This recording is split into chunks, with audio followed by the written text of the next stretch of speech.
ಕಾಣಿಸ್ತಾ ಇಲ್ಲ. ಯಾರನ್ನ ನೇಮಕ ಮಾಡ್ಕೊಳ್ಳೋದಕ್ಕೆ ಏನ್ ಮಾಡ್ಕೋತೀರಾ ಏನು ಅಂತ ಅರ್ಥ ಆಗ್ತಾ ಇಲ್ಲ. ಸ್ವಲ್ಪ ಸವಿರವಾಗಿ ಮಾತಾಡುವಂತ ಸಂದರ್ಭದಲ್ಲಿ ಇದ್ರ ಬಗ್ಗೆ ಹೇಳಿ ಸರ್.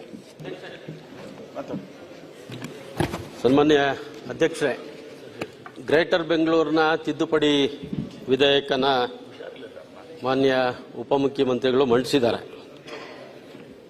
ನಾವು ಗ್ರೇಟರ್ ಬೆಂಗಳೂರೇ ಬೇಡ ಅಂತ ವಾದ ಮಾಡಿದ್ವಿ, ಅದಾಗಲಿಲ್ಲ. ಅಂತಿಮವಾಗಿ ಅವ್ರಿಗೇನೋ ಆಸೆ ಇತ್ತು, ಉಪಮುಖ್ಯಮಂತ್ರಿಗಳು ತೀರಿಸ್ಕೊಂಡಿದ್ದಾರೆ. ಸಮಸ್ಯೆ ನಾವು ಬೆಂಗಳೂರಿನ 5 ಭಾಗ ಮಾಡಿದ್ದಲ್ಲ ಅಧ್ಯಕ್ಷ, ಈಗ ಒಂದೊಂದು ಕ್ಷೇತ್ರ 2 ಭಾಗ 3 ಭಾಗ ಮಾಡಿಬಿಟ್ಟಿದ್ದಾರೆ. ನಿಮ್ಮ ಉಳ್ಳಾಲ ಕ್ಷೇತ್ರ ಅರ್ಧ ನಾರ್ತ್ ಅರ್ಧ ವೆಸ್ಟ್, ನನ್ನ ಕ್ಷೇತ್ರನೂ ಹಾಗೆ ಮಾಡಿದ್ದಾರೆ. ದಾಸಹಳ್ಳಿ ವಿಧಾನಸಭಾ ಕ್ಷೇತ್ರದಲ್ಲಿ ಅರ್ಧ ಕ್ಷೇತ್ರನ ಬೆಂಗಳೂರು ನಾರ್ತ್ ಕಾರ್ಪೊರೇಷನ್, ಇನ್ನರ್ಧ ಕ್ಷೇತ್ರನ ಬೆಂಗಳೂರು ವೆಸ್ಟ್ ಕಾರ್ಪೊರೇಷನ್. ನಾವು ಯಾರ ಹತ್ರ ಕೆಲಸ ಮಾಡಿಸ್ಕೊಬೇಕು ಅಧ್ಯಕ್ಷ? ಈಗಾದ್ರೆ ಎಲ್ಲಾದ್ರೂ ಒಂದು ಕ್ಷೇತ್ರ ಒಂದ್ ಕಡೆ ಇದ್ರೆ ಎಲ್ಲಾದ್ರೂ ಒಂದು ಕೆಲಸ ಕಾರ್ಯ ಮಾಡಿಸ್ಕೊಬಹುದು. 2 ಕಡೆ ಹೋಗ್ಬೇಕು ನಾವು. ಅದು ಬೇರೆ ಯಾವುದು ಮಾಡಿಲ್ಲ, ಎಲ್ಲ ಬಿಜೆಪಿ ಶಾಸಕರದೆ. 5 ಕ್ಷೇತ್ರನೂ ಬಿಜೆಪಿ ಶಾಸಕರದೆ. ಗ್ರೇಟರ್ ಬೆಂಗಳೂರು ಆಯ್ತು, ಈಗ ಇನ್ನೂ ಅದಕ್ಕೆ ಕಾನೂನು, ಕೋರ್ಟು, ಕಚೇರಿ ಎಲ್ಲ ಇದೆ. ಈಗ ಸ್ಥಳೀಯ ಸಂಸ್ಥೆಗಳಲ್ಲಿ ಬಂದಾಗ ಮೇಯರೇ ಸುಪ್ರೀಮು, ಆ ಕೌನ್ಸಿಲೇ ಸುಪ್ರೀಮು. ಮುಖ್ಯಮಂತ್ರಿಗಳು ಅದಕ್ಕೆ ಹೆಡ್ ಆಫ್ ದಿ ಡಿಪಾರ್ಟ್ಮೆಂಟ್ ಅಂದ್ರೆ ಹೆಂಗಾಗ್ತದೆ ಅಧ್ಯಕ್ಷ? ಮೇಯರ್ ಹಾಕ್ಬೇಕು, ಕೌನ್ಸಿಲ್ ನಲ್ಲಿ ನಿರ್ಣಯ ಆಗತಕ್ಕಂಥದ್ದೇ ಸುಪ್ರೀಂ. ಆವಾಗ ಸ್ಥಳೀಯ ಸಂಸ್ಥೆ ಚುನಾವಣೆ ಆದ್ಮೇಲೆ ಮೇಯರೇ ಪ್ರಥಮ ಪ್ರಜೆ. ಅದನ್ನ ಈಗ ಎಲ್ಲರಿಗೂ ಗೊಂದಲ ಇದೆ. ಮಾನ್ಯ ಉಪಮುಖ್ಯಮಂತ್ರಿಗಳು ಅದ್ರ ಬಗ್ಗೆ ಕರೆಕ್ಟ್ ಆಗಿ ಕ್ಲಾರಿಟಿ ಕೊಡಬೇಕು. ಮತ್ತೆ ಏನು ಒಡೆದಿದ್ದೀರ ಕ್ಷೇತ್ರಗಳನ್ನ ಯಾವ್ದು ತರ ಒಂದಕ್ಕೆ ಸೇರಿಸಿ, ವೆಸ್ಟ್ಗಾದ್ರೂ ಸೇರಿಸಿ, ನಾರ್ತ್ಗಾದ್ರೂ ಸೇರಿಸಿ, ನಿಮ್ ಸಂತೋಷ, ನಾವು ಅಡ್ಡ ಬರಲ್ಲ. 2 ಭಾಗ ಮಾಡಬೇಡಿ ಒಂದೊಂದು ಕ್ಷೇತ್ರನ. ಪದ್ಮನಾಭ ನಗರ, ದಾಸರಳ್ಳಿ, ಈ ರೀತಿ ಎಲ್ಲ ಕ್ಷೇತ್ರಗಳನ್ನ ಒಡೆದಿದ್ದಾರೆ ಅಧ್ಯಕ್ಷ. ಅಧಿಕಾರಿಗಳು ಮಾಡಿದ್ರ, ನೀವು ಮಾಡಿದ್ರೆ ನಮ್ಗೆ ಗೊತ್ತಿಲ್ಲ. ಬೊಮ್ಮನಹಳ್ಳಿ ಗೊತ್ತಿಲ್ಲದೆ ಅಂತೂ ಮಾಡಕ್ಕಾಗಲ್ಲ. ಓಕೆ, ನಿಮಗ್ ಗೊತ್ತಿಲ್ಲದೆ ಅಂತೂ ಯಾವ ಅಧಿಕಾರಿಗಳು ಏನು ಮಾಡಲ್ಲ. ನಾವು ಬೆಂಗಳೂರನ್ನೇ ಹೊಡಿಬೇಡಿ ಅಂದ್ರೆ ನೀವು ಕ್ಷೇತ್ರಗಳನ್ನ ಹೊಡಿಯಕ್ಕೆ ಶುರು ಮಾಡ್ಬಿಡ್ತೀವಿ. ಅದಕ್ಕೆ ದಯಮಾಡಿ ನೀವೇನೋ ಮಾಡ್ತೀರಾ, ಎಲ್ಲಾದ್ರೂ ಒಂದ್ ಕಡೆ ಸೇರಿಸಿ ಈ ಬಿಲ್ ಬಗ್ಗೆ ಕ್ಲಾರಿಟಿ ಸದನಕ್ಕೆ ಕರೆಕ್ಟ್ ಆಗಿ ಎಲ್ಲ MLAಗಳು ಬೆಂಗಳೂರಿನವ್ರು 28 ಜನ ಇದ್ದೀವಿ, ಸ್ವಲ್ಪ ಅರ್ಥ ಆಗೋ ತರ ದಯವಿಟ್ಟು ಹೇಳಿ. ಪ್ರತಿಪಕ್ಷ ನಾಯಕ ಮಾತಾಡ್ತೀನಿ.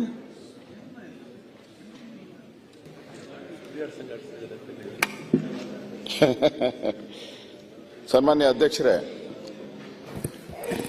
ನಾನು ಮೊನ್ನೆ RCB ನಡೆದಾಗ ಸನ್ಮಾನ್ಯ DK ಶಿವಕುಮಾರ್ ಅವರು ಕನ್ನಡ ಬಾವುಟವನ್ನು ತೆಗೆದುಕೊಂಡು ಆ ಪ್ಲೇಯರ್ಸ್ ಕೊಟ್ಟು ನಾವು ಕನ್ನಡ ಕನ್ನಡ ಕನ್ನಡ ಅಂತ ಹೇಳಿದ್ರು. ಇವತ್ತು ಆ ಗ್ರೇಟರ್ ಬೆಂಗಳೂರು ಹೆಸರಿಗೆ ನಂದು ವಿರೋಧ. ಯಾಕೆ ಬೇರೆ ಹೆಸರು ಸಿಕ್ಕಿಲ್ವಾ ನಿಮ್ಗೆ ಕನ್ನಡದಲ್ಲಿ? ಕನ್ನಡದ ಡಿಕ್ಷನರಿಯಲ್ಲಿ ಬೇರೆ ಹೆಸರೇ ಸಿಕ್ಕಿಲ್ವಾ ನಿಮ್ಗೆ? ಅಷ್ಟು ಗತಿಗೆಟ್ಟು ಹೊರಟ ಕನ್ನಡ. ಯೋಚನೆ ಮಾಡ್ಬೇಕಲ್ಲ ನೀವು. ಬೀಳ್ತಾರ ಹಿಂದೆ ಬೃಹತ್ ಬೆಂಗಳೂರು ಮಹಾಪಾಲಿಕೆ ಇತ್ತು, ಯಾರ ಬೈದಿದಾರ ನಮ್ಮನ್ನ? ಅದೇನ ಗ್ರೇಟರ್ ಬಿಡಿ, ಬೆಂಗಳೂರು ವಾಟರ್ ಬೆಂಗಳೂರು ಔಟ್ ಇದೆ, ಅದ್ ಬೇರೆ ಪ್ರಶ್ನೆ. ನಿಮ್ ಗ್ರೇಟರ್ ಬೆಂಗಳೂರು ಹೆಸರನ್ನ ಯಾಕೆ ಇಡಕ್ ಹೋಗ್ತೀರಾ ಇಂಗ್ಲಿಷ್ನೇ? ಮಹಾನ್ ಬೆಂಗಳೂರು, ಮಹಾ ಮುಂಬೈ ಮಾಡಿದಾರಲ್ಲ. ಅಲ್ಲ ನೀವು ಇಲ್ಲಿ ಕೂತ್ಕೊಂಡು ನಮ್ಗಿಂತ ಸ್ವಚ್ಛವಾಗಿ ಕನ್ನಡ ಮಾತಾಡ್ತಾ ಇದ್ದೀರಾ. DK ಶಿವಕುಮಾರ್ ಅವರು ಕನ್ನಡನೆಲ್ಲ ಮುಳುಗಿಸೋತಾವ್ರೆ. ಬೇಕಾಗಿತ್ತ ಈ ಬಿಲ್ಲು? ನೋಡಿ, ಇದು ಅವರು ಆ ಗ್ರೇಟರ್ ಅನ್ನೋದನ್ನೇ ತೆಗೆದಾಕ್ಲಿ, ಬೇರೆ ಕನ್ನಡ ನಿಮ್ಗೆ ಗೊತ್ತಿಲ್ಲ ಅಂದ್ರೆ ನೀವು ಗವರ್ಮೆಂಟ್ ಸ್ಕೂಲ್ ತಾನೇ ಓದಿರೋದು? ನಾನು ಗವರ್ಮೆಂಟ್ ಸ್ಕೂಲೇ. ಆಮೇಲೆ ನ್ಯಾಷನಲ್, ಆಮೇಲೆ ಅಷ್ಟು ಕನ್ನಡ ಹೇಳಕ್ಕಾಗಲ್ಲ ಅಂದ್ರೆ ಏನ್ ಸರ್? ಅದು ಫಸ್ಟ್ ಅಲ್ಲಿ ತಪ್ಪು ಮಾಡಿದ್ದೀರಾ. 2ನೇದು, ಈ ವಿಕೇಂದ್ರೀಕರಣದ ಆಶಯ ಏನಿದೆ ಅದಕ್ಕೆ ಕೊಡ್ಲಿ ಪೆಟ್ಟಾಗ್ತಾ ಇದ್ದೀರಾ. ಸ್ವಾತಂತ್ರ್ಯ ಏನ್ ಕೊಟ್ಟಿದ್ದೀರಿ ನಾವು ಕಾರ್ಪೊರೇಷನ್ಗೆ, ಅದನ್ನ ಹರಣ ಮಾಡ್ತಾ ಇದ್ದಾರೆ. ಸ್ವಾತಂತ್ರ್ಯ ಹರಣ ಕಾರ್ಪೊರೇಷನ್ಗೆ. ಸ್ವಾವಲಂಬಿ ಆಗ್ಬೇಕಾಯ್ತು ಕಾರ್ಪೊರೇಷನ್. ಸ್ವಾವಲಂಬಿಯಾಗಿ ತನ್ನ ಕಾಲ ಮೇಲೆ ತನ್ನ ಟ್ಯಾಕ್ಸ್ ತಗೊಂಡು ನಾವು ಬದುಕಬೇಕಾಯಿತು. ಅದಕ್ಕೆ ಪರಾವಲಂಬಿ ಮಾಡಿಬಿಟ್ರಿ. 5 ಕಾರ್ಪೊರೇಷನ್ ಮಾಡಿ 5 ದಿಕ್ಕುಗಳು ಮಾಡಿದ್ದೀರಾ ಅಧ್ಯಕ್ಷರೇ. ಇವರು ಒಂದು ಕಾರ್ಪೊರೇಷನ್ಗೆ ಹಣ ಬಂದ್ರೆ ಇನ್ನೊಂದು ಕಾರ್ಪೊರೇಷನ್ ಪಾಪರ್ ಆಗಿರ್ತದೆ, ಹಣನೇ ಇರಲ್ಲ, ದುಡ್ಡೇ ಇರಲ್ಲ.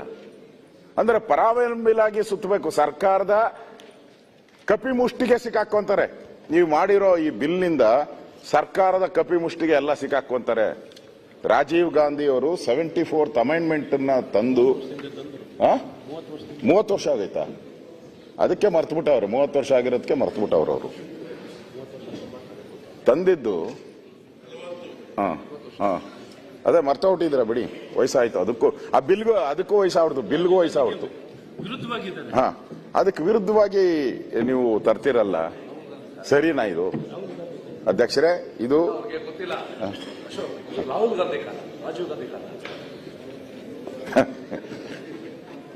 ಯಾವ ಕಾಲನೋ DK ಶಿವಕುಮಾರ್ ಅವ್ರಿಗೆ ಚರ್ಚೆ ಮಾಡಿ ಬಿಲ್ ಬಗ್ಗೆನೇ ನಾನು ಮಾತಾಡೋದು. ಅಧ್ಯಕ್ಷರೇ, ನಾನು ಹೇಳೋದು ಬಿಲ್ ಬಗ್ಗೆನೇ. ಇದು ಅಧಿಕಾರ ವಿಕೇಂದ್ರೀಕರಣದ ಕೊಲೆ ಮಾಡ್ತಾ ಇದ್ದಾರೆ ಇವರು. ಶಿವಕುಮಾರ್ ಅವರೇ, ಅಧಿಕಾರ ಬರುತ್ತೆ ಹೋಗುತ್ತೆ, ನೀವೇ ಗಾದೆಗಳು ಹೇಳ್ತಾ ಇದ್ದೀರಿ, ನೆನ್ನೆನೂ ಹೇಳಿದ್ರಿ ಗಾದೆಗಳನ್ನ ಎಲ್ಲ. ಏನ್ ಆಲೋಚನೆ ಮಾಡೋದು, ಕೂತ್ಕೋದೇನು. ಅಧಿಕಾರ ಹೋದ್ಮೇಲೂ ನಾವೇನ್ ಮಾಡಿದ್ದೀರಿ ಅನ್ನೋದು ಮಾತ್ರ ಉಳಿಯೋದು. ನೀವು ಅದನ್ನ ಹೇಳ್ತೀರಾ ಸಾಕ್ಷಿ ಗುಡ್ಡೆ.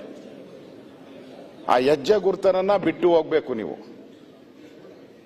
ಈ ಕಾರ್ಪೊರೇಷನ್ ನಲ್ಲಿ ಬೆಂಗಳೂರಿನ ನಮ್ಮ ರಾಮಲಿಂಗಾರೆಡ್ಡಿ ಅವರು ಕೊರಗ್ತಾನೆ ಇರ್ತಾರೆ, ನನಗೆ ಸಿಕ್ಬೇಕಾಯ್ತು. ಆಯ್ತು, ನೀವು ಬಂದಿದ್ದೀರಾ, ಓಕೆ. ನಿಮ್ಮ ಒಂದು ಹೆಜ್ಜೆ ಗುರುತು ಬಿಟ್ಟು ಹೋಗ್ಬೇಕಲ್ಲ. ಇಲ್ಲಿ ಬೆಂಗಳೂರಿಗೆ ನೀವು ಈ ಒಳ್ಳೇದು ಮಾಡ್ತೀರಿ ಅನ್ನೋ ಒಂದು ಹೆಜ್ಜೆ ಗುರುತು ಬಿಟ್ಟು ಹೋಗ್ಬೇಕು. ಅಲ್ಟಿಮೇಟ್ ಆಗಿ ಅಧ್ಯಕ್ಷರೇ, ನಾನು ಹೇಳೋದು, ನೀವು ತಂದಿದ್ದೀರಲ್ಲ, ಇದರಿಂದ ಬೆಂಗಳೂರು ಜನತೆಗೆ ಏನ್ ಲಾಭ? ಇಷ್ಟೇ. ಇದರಿಂದ ಬೆಂಗಳೂರು ಜನತೆಗೆ ಏನ್ ಲಾಭ? ಓಕೆ, ಇದು ವಿಕೇಂದ್ರೀಕರಣ ಅಲ್ಲ, ಇದು ಒಂದು ರೀತಿ ವಿಕೇಂದ್ರೀಕರಣ ಆಗಿಲ್ಲ. ಇದು DK ಶಿವಕುಮಾರ್ ಅವರು ಇಲ್ಲಿ ಬೆಂಗಳೂರು ಇನ್ಚಾರ್ಜ್ ಆಗಿದ್ದಾರೆ ಅನ್ನೋ ಒಂದೇ ಒಂದು ಕಾರಣಕ್ಕೆ ಕೇಂದ್ರೀಕರಣ ಮಾಡ್ತಾ ಇದ್ದಾರೆ ಅಷ್ಟೇ. ಓಕೆ. ಇದು ಬೆಂಗಳೂರೆಲ್ಲ ಹೋಗಿ ಶಿವಕುಮಾರನ ಕರಣ ಆಗ್ತಿದೆ. ಅದಕ್ಕೆ ಬೇಡ, ಇದು ವಿಕೇಂದ್ರೀಕರಣ ಆಗ್ಲಿ. ನೀವು ಒಳ್ಳೆ ಹೆಜ್ಜೆ ಗುರುತುಗಳನ್ನ ಹಾಕಿ ಈ ಬಿಲ್ಲಲ್ಲಿ ಯೋಚನೆ ಮಾಡಿ ತರ್ತಾ ಇದ್ದೀರಾ. ಯೋಚನೆ ಮಾಡಿ, ನಿಮ್ ಮೆಜಾರಿಟಿ ಇದೆ, ಪಾಸ್ ಮಾಡ್ತೀರಾ, ಅದು ಬೇರೆ ಅಲ್ಲ.